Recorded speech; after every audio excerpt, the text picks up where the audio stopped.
ಸರ್ಕಾರಿ ಆಸ್ಪತ್ರೆಯಲ್ಲಿ ವೈದ್ಯರ ನಿರ್ಲಕ್ಷ್ಯದಿಂದ ಗರ್ಭಿಣಿ ಸಾವು ಆರೋಪ ಮುಗಿಲು ಮುಟ್ಟಿದ ಕುಟುಂಬಸ್ಥರ ಆಕ್ರಂದನ.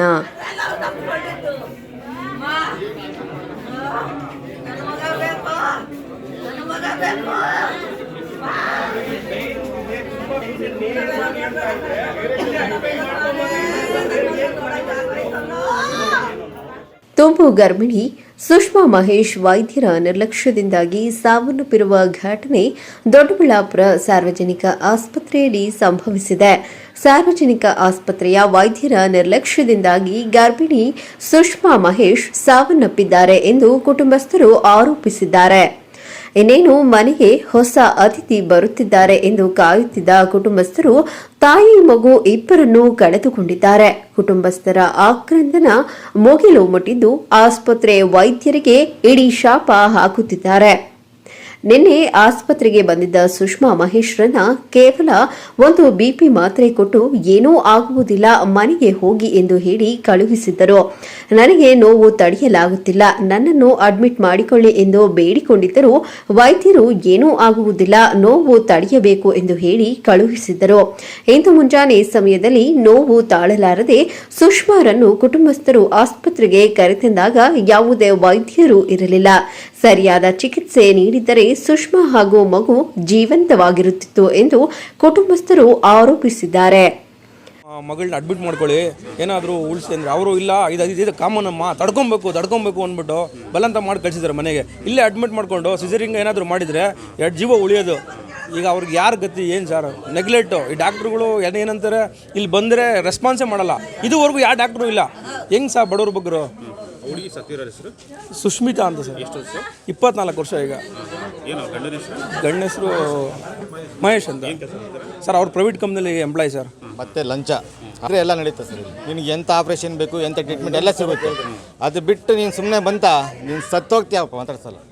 ಬೆಳಗ್ಗೆ ಬಂದು ನೋಡ್ತೀನಿ, ಅಲ್ಲಿ ತೊಗೊಂಡೋಗಿ ಸರ್ ಫಾಸ್ಟ್ ಮಟನ್ ಮಾಡ್ತೀವಿ, ತೊಗೊಂಡೋರಿ. ಆಮೇಲೆ ಎಷ್ಟು ಸಲೀಸಾಗಿ ಹೇಳ್ಬಿಡ್ತಾರೆ ಸರ್ ಇವರು. ಏನು ದನನ ಏನು ಕುರಿನ ಬೇಕೇನದು? ಅಪ್ಪ 2 ಜೀವ ಹೋಗೈತಂದ್ರೆ ಹೆಂಗೆ ಹೇಳ್ಬೇಕು ಹೇಳ್ರಿ? ಬಿಟ್ಟರೆ ಒಳಗೆ ನೋಡ್ತೀನಿ, ಏನಾಯ್ತಮ್ಮ ಸರ್ ಮನೇಲೇ ಸತ್ತೋಗಿದ್ದು. ಮನೇಲಿ ಸತ್ತರೆ ಇಲ್ಲಿ ಅದನ್ನು ಬರ್ತಾರೆ ಸರ್, ಮನೆಯಲ್ಲ ಇಲ್ಲಿ ಬಂದು ಬದುಕೈತೆ ಜೀವ. ಬಂದು ಮೂಗಕ್ಕೆ ಏನೋ ಒಂದು ವೆಂಟಿಲೇಟರ್ ಹಾಕಿದ್ರೆ 2 ಜೀವ ಉಳ್ಕೊಳ್ಳೋದು. ಆ ಥರ ಟ್ರೀಟ್ಮೆಂಟ್ ಕೊಡ್ತಾರೆ ಸರ್. ಇಲ್ಲೇನಿದ್ರು ದುಡ್ಡು ರೆಕಮೆಂಡೇಶನ್ ಇದ್ರೆ ಅಷ್ಟೇ ಇಲ್ಲಿ ಜೀವಕ್ಕೆ ಬೆಲೆ. ಇಲ್ಲಾಂದರೆ ಇಲ್ಲ, ಸತ್ತಂಗೆ ಹೆಣನೇ ಇಲ್ಲಿ. ಹೌದು ಸರ್. ಸರ್ ಇವತ್ತು ನನಗೆ ಫೋನ್ ಮಾಡಿದ್ರು ಸರ್. ನಾನು ಕಾಲ್ ನಾನು ಬರೋವಷ್ಟೊತ್ತಿಗೆ ಈ ಥರ ಆಗಿದೆ ಅಂತ ತಿಳಿಸಿದ್ರು ಸರ್. ವಿಷಯ ಏನಾಗಿತ್ತು? ತಾಯಿಗೆ ಏನಾಗಿತ್ತು? ತಾಯಿಗೆ ಉಸಿರಾಡಕ್ಕೆ ಆಗ್ತಾ ಇಲ್ಲ ಸರ್, ನನಗೆ ಉಸಿರು ಕಟ್ದಂಗೆ ಆಗುತ್ತೆ ಅಂತ ಅಲ್ಲೇ ಸರ್ಗೆ ಫೋನ್ ಮಾಡಿ ಕಾಲ್ ಮಾಡಿ ಮಾತಾಡಿದ್ದಾರೆ. ಆಸ್ಪತ್ರೆಗೆ ಬನ್ನಿ ಅಂತ ಹೇಳಿದಾಗ ಇಲ್ಲಿಗೆ ಬರೋ ಅಷ್ಟೊತ್ತಿಗೆ ಈ ಥರ ಆಗಿದೆ ಸರ್. ನಾನು ಬಂದು ನೋಡಿ. ಹಾಂ ಸರ್. ಪ್ರೇಮಕುಮಾರಿ ಅಂತ ಸರ್. ಇವತ್ತು ಸತ್ತಿದ್ದಾರೆ. ಅದು ಎಲ್ರಿಗೂ ಗೊತ್ತಿರೋಂಥ ವಿಷಯ. ಇಲ್ಲಿನ ಏನು ವೈದ್ಯರಿದ್ದಾರೆ ಅವರ ಸಂಪೂರ್ಣ ನಿರ್ಲಕ್ಷ್ಯದಿಂದ ತಾಯಿ ಮಗು ಇಬ್ಬರು ಸತ್ತಿದ್ದಾರೆ ಇವತ್ತು. ಸೊ ಏನೀಗ ತಾಯಿ ಇಲ್ಲಿ ಬಂದಿದ್ದರು, ಅವರು ರೆಗ್ಯುಲರಾಗಿ ಇಲ್ಲೇ ಬಂದು ತಪಾಸಣೆ ಮಾಡಿಸಿದ್ದಾರೆ. ತಾಯಿ ಕಾರ್ಡಲ್ಲಿದೆ, ಸಂಪೂರ್ಣ ಮಾಹಿತಿ ತಮಗೆ ಕೊಟ್ಟಿದ್ದೀವಿ ನಾವೀಗ. ನಿನ್ನೆ ಬಂದಿದ್ದಾರೆ. ನಿನ್ನೆ ಬಂದು ತೋರಿಸಿದಾಗ ಸಾಮಾನ್ಯವಾಗಿ 9 ತಿಂಗಳಾದಾಗ BP ಅಥವಾ ಶುಗರ್ ವೇರಿ ಆಗೋದು ಸಾಮಾನ್ಯವಾಗಿರುತ್ತೆ.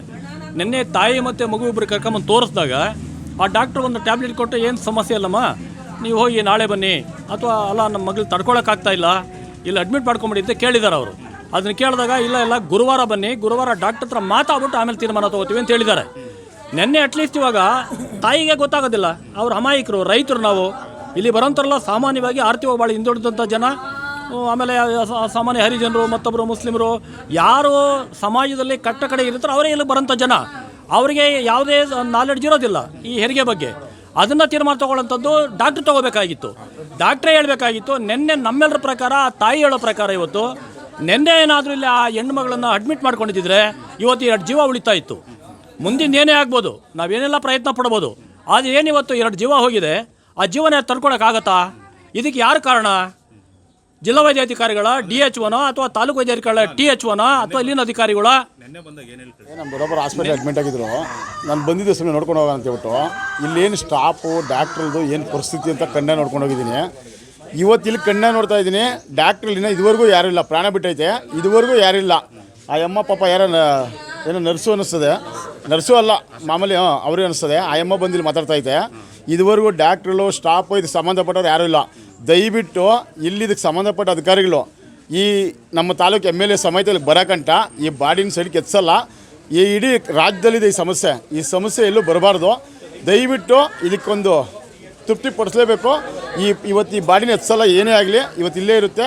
ಇದಕ್ಕೆ ಸಂಬಂಧಪಟ್ಟವ್ರು ಬಂದು ಆ ಅಮ್ಮನ ನ್ಯಾಯ ದೊರಕಿಸೋಕಂಟ ಯಾವುದೇ ಕಾರಣಕ್ಕೂ ಬಾಡಿನ ತೆಗ್ಸಲ್ಲ ಇಲ್ಲಿ. ಆಮೇಲೆ ಸಾಸ್ಲು ಹೋಬ್ಳಿ ಅಂದರೆ ತುಂಬ ಬಡತನ ಹೋಬ್ಳಿ ಅಂತ ನಮ್ಮ ಇಡೀ ಬೆಂಗಳೂರು ಗ್ರಾಮಾಂತರಕ್ಕೆ ಗೊತ್ತು. ಆ ಬಡತನ ಹೋಬ್ಳಿ ಎಲ್ಲಿ ಓಡ್ಬರ್ತಾರೆ? ಗೌರ್ಮೆಂಟ್ ಹಾಸ್ಪಿಟ್ಲಿಗೆ ಓದ್ಬರ್ತಾರೆ. ಇವತ್ತು ಪ್ರೈವೇಟ್ ಹಾಸ್ಪಿಟ್ಲು ದೊಡ್ಡದಾಗಿ ಬೆಳೀತದವೆ. ಯಾಕೆ ಬೆಳೀತದವೆ? ಇಲ್ಲಿ ನೋಡ್ತಾ ಇಲ್ಲ. ಅವ್ರನ್ನ ಜಮೀನು ಮಠನ ಮಾರ್ಕೊಂಡು ತಗೊಂಡು government hospital 5 lakh 6 lakh bill ಕಟ್ತಾರೆ. ಈ ಗೌರ್ಮೆಂಟ್ ಹಾಸ್ಪಿಟ್ಲು ಬೀಳ್ತಾ ಐತೆ, ಪ್ರೈವೇಟ್ ಹಾಸ್ಪಿಟ್ಲು ಮೇಲ್ಕೆ ಹೋಗ್ತಾ ಇದೆ. ಅದೆಷ್ಟು ಲಂಚಗಳು ತಗೊತವ್ರೋ ಗೊತ್ತಿಲ್ಲ ಗೌರ್ಮೆಂಟ್ ಹಾಸ್ಪಿಟ್ಲವರು ಪ್ರೈವೇಟ್ ಹಾಸ್ಪಿಟ್ಲ್ ಹತ್ರ. ಇವತ್ತು ಇದಕ್ಕೆ ವ್ಯವಸ್ಥೆ ಕರೆಕ್ಟಾಗಿ ಆಗಬೇಕು. ಅದು ಆಗಕ್ಕಂಟ ಇದಕ್ಕೆ ಸಂಬಂಧಪಟ್ಟ ಅಧಿಕಾರಿಗಳು MLA ಅವರು ಬರೋಕಂಟ ಈ ಬಾಡಿನ ಶಿಫ್ಟ್ ಮಾಡಲ್ಲ. MLA ಅವ್ರು ಏನೋ ಹೇಳಿದ್ರಂತೆ, ಏನೋ ಆಯ್ತು ನಾನು ಮಾತಾಡ್ತೀನಿ ಆಮೇಲೆ ಕಂಪ್ಲೇಂಟ್ ಮಾಡಿರಿ ಅಂತ ಹೇಳ್ಬಿಟ್ಟು ಸ್ಪಾಟಿಗೆ ಬರಬೇಕು. ಆಯಿತಾ? ಸ್ಪಾಟಿಗೆ ಬರೋಕಂಟ ಯಾವುದೇ ಕಾರಣಕ್ಕೂ ಇಲ್ಲಿಂದ ಬಾಡಿ ಎತ್ಸಲ್ಲ. ಇದಕ್ಕೆ ಸಂಬಂಧಪಟ್ಟ ಅಧಿಕಾರಿಗಳ ಮೇಲೆ ಕ್ರಮ ತಗೋಬೇಕು ಅಂತ ನಮ್ಮ ಪಬ್ಲಿಕ್ ಹೇಳ್ತಾ ಇದ್ದೀವಿ. ಅಂದರೆ ವೈದ್ಯರಿದ್ದರೆ ಬರ್ತಾ ನನ್ನ ಮಗ ಬೇಕು, ನನ್ನ ಮಗ ಬೇಕು, ನನ್ನ ಬಂಗಾರ ಬಾರೆ ಪಾಪ ಪಾಪ. ನಾವು ಅವ್ರನ್ನ ಪಾಪ ಅಂತ ಕರೆದಿದ್ವಪ್ಪ, ಚಿಕ್ಕ ಹುಡುಗಿಂದ ಪಾಪ ಅಂತ ಕರೆದಿವಪ್ಪ. ಇವತ್ತು ನನ್ನ ಪಾಪ ಕಳ್ಕೊಬಿಟ್ಟೆ ಅಪ್ಪ. ಅಪ್ಪ ನನ್ನ ಮಗ ಕೊಡ್ರಪ್ಪ, ನನ್ನ ಮಗನ ಕೊಡ್ರಪ್ಪ. ನೆನ್ನೆನೂ ಬಂದಿದ್ದು ನೋಡ್ರಪ್ಪ, ಎಲ್ಲ ಬಾರ್ದವ್ರೆ ಸಿಸ್ಟ್ರು. ಅಪ್ಪ ನಾನು ಯಾವ ಮಾರಿದಿಲ್ಲಪ್ಪ ನನ್ನ ಮಗಾಗಿ. ನನ್ನ ಮಗನ ಅವರೇ ಯಾವ ಮಾರಿಸ್ಬಿಟ್ರಪ್ಪ. ನನ್ನ ಮಗನ ಕಳ್ಕೊಬಿಟ್ಟಪ್ಪ. ಅಪ್ಪ ಅಪ್ಪ ನನ್ನ ಮಗನ ಕೊಡ್ರಪ್ಪ. ಪಾಪ ಬಾರೆ ನೀನಮ್ಮ ಕರೀತೀನಿ. ಎಲ್ಲಮ್ಮ ನನ್ನ ಬಂಗಾರ. ಯಾವಾಗ ಅಡ್ಮಿಟ್ ಆಗಿದೆ? ಅಡ್ಮಿಂಟ್ ಎಲ್ಲಪ್ಪ ನೆನ್ನೆ ವಾಪಸ್ ಕಳಿಸ್ಬಿಟ್ರು. ಅಡ್ಮಿಂಟ್ ಮಾಡ್ಕೊಂಡಿಲ್ಲ, ಎಲ್ಲ ನಾರ್ಮಲ್ ಆಯ್ತು ಹೋಗ್ರಿ ಅಂದ್ಬಿಟ್ರು. ನಾವು ಹೋಗ್ಬಿಟ್ವಿ. ನನಗೆ ಅಡ್ಮಿಂಟ್ ಮಾಡ್ಕೊಂಡಿದ್ದು. ಇವತ್ತು ನನ್ನ ಮಗ ಸಿಕ್ಕೋದೆ. ಏನು ಮಾಡಲಿ, ನನ್ನ ಮಗನ ಕಳ್ಕೊಬಿಟ್ಟೆ. ನನ್ನ ಮಗ ಸಿಕ್ಕಲ್ಲ ಇನ್ನು. ನನ್ನ ಮಗನ ಬಿಟ್ಟು ಹೋಗ್ಬಿಟ್ಲು. ನನ್ನ ಮಗನ ಕೊಡ್ರಪ್ಪ.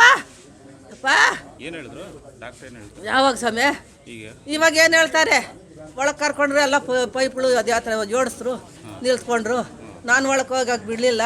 ನನಗೆ ಯಾಕೆ ಏನು ಹೇಳ್ತಾ ಇಲ್ಲ, ಉಸಿರಾಡ್ತೈತೆ ನೋಡ್ರಿ ಇದಕ್ಕೆ. ಏನಿಲ್ಲ ಹೋಗ್ರಮ್ಮ ಆಚೆಗೆ ಅಂದರು. ನಾನು ಈಚೆ ಕಳಿಸ್ಬಿಟ್ರು. ನನ್ನ ಮಗಳು ಹೋದ ಒಳಕ್ಕೆ, ಅವಳಿಗೂ ಏನು ಹೇಳಿಲ್ಲ. ಆಮೇಲೆ ತಲೆಗಳು ಹಿಂಗೆ ಅಂದ್ಕೊಂಡ್ರಂತೆ. ಆವಾಗ ನನಗೆ ನಮ್ಮಮ್ಮ ಬಡ್ಕೊತಾಳೆ ಅಂತ ಹೇಳ್ದಂಗೆ ಮುಚ್ಚಿಕ್ಕಿಬಿಟ್ಟು ತಿರ್ಗಾ ತೀರ್ಮಾನ ಆಗೋದ್ಮೇಲೆ ಅಮ್ಮ. ಹರೀಶ್ ದೊಡ್ಡಬಳ್ಳಾಪುರ, ಚಾಮುಂಡಿ ನ್ಯೂಸ್.